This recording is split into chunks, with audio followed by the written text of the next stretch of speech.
ప్రభుత్వాలు చేసే పని విధానాలు బాలేదు. ఉద్యోగులకు జీతాలు ఇవ్వకుండా ఉచితాలకు డబ్బులైతే ఇస్తున్నారు అంటూ మనకి సుప్రీంకోర్టు కీలక ప్రకటన అయితే చేసిందనమాట.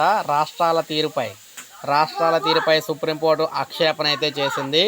ఉచితాలకు డబ్బులు ఉంటాయి కానీ ఇక్కడ జడ్జీల జీతాలకు డబ్బులు ఉండవా మీకు అంటూ అన్ని రాష్ట్రాలకు ఊహించని షాక్ అయితే ఇచ్చింది. పని చేయకుండా ఉండేవారికి ఉచితాల పేరుతో పంచడానికి రాష్ట్ర ప్రభుత్వాల దగ్గర డబ్బు ఉంటున్నాయి కానీ జిల్లా న్యాయ వ్యవస్థలోని జడ్జీలకు జీతాలు పెన్షన్లు ఇవ్వడానికి ఆర్థిక ఇబ్బందులు వస్తున్నాయని సుప్రీంకోర్టు ఆక్షేపించింది. ఎన్నికలు రాగానే లాడ్లీ ఇక్కడ బేహంతో పాటు ఇతర పథకాలను కూడా ప్రకటించి ఖచ్చితమైన సొమ్ములను పంచుతారు. ఢిల్లీలో ఒకప్పుడు ఒక పార్టీ 2,500 ఇస్తామంటే మరో పార్టీ మరింత ఇస్తామంటుంది.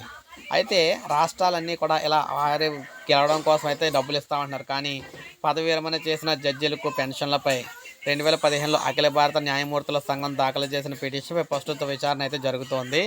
న్యాయాధికారులు జీతాలు, పదవి విరమణ ప్రయోజనాల విషయంలో ప్రభుత్వం ఆర్థిక పరిమితులు పరిగణలోకి తీసుకుంటుందని చెప్పి ఈ సందర్భంగా అటార్నీ జనరల్ అయితే వెంకటరమణ కోర్టుకు అయితే తెలిపారు. దీంతో ధర్మాసనం తీవ్రంగా స్పందించిందనమాట. ఉద్యోగులకు జీతాలు ఇవ్వడానికి మీ దగ్గర డబ్బులు ఉండవు కానీ ఉచిత పథకాలు ఇవ్వడానికి మాత్రం డబ్బులు ఫుల్గా ఉంటాయని చెప్పేసి అన్ని రాష్ట్రాలకు కూడా వార్నింగ్ అయితే ఇచ్చిందనమాట.